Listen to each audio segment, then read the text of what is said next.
בסרטון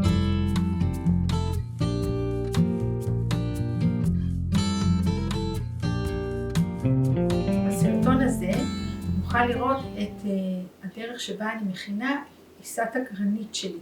זאת עיסה שבעצם עשויה משני סוגי העיסה שהראיתי לכם בסרטונים הקודמים. העיסה הלבנה והעיסה האפורה. בעצם אנחנו לא צריכים עכשיו כמעט בכלל דבק, כי כבר יש לנו דבק, ולא צריך להוסיף שום דבר, אנחנו פשוט נשתמש בשני החומרים האלה.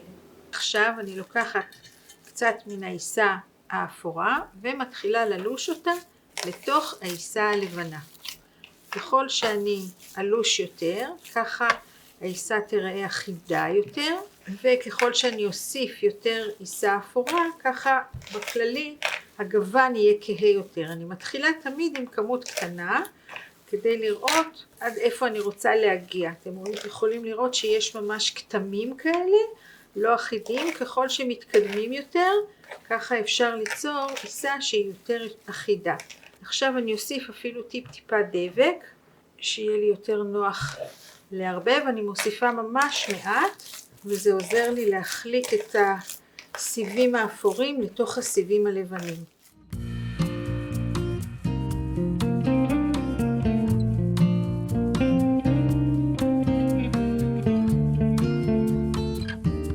לא לקח הרבה זמן. אתם יכולים לראות שיש לנו כבר עיסה עם גוון חדש, שפותחת בפנינו הרבה מאוד אפשרויות.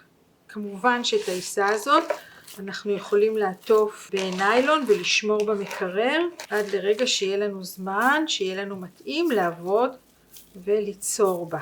לוקחים, עוטפים, מהדקים את הפלסטיק אל העיסה,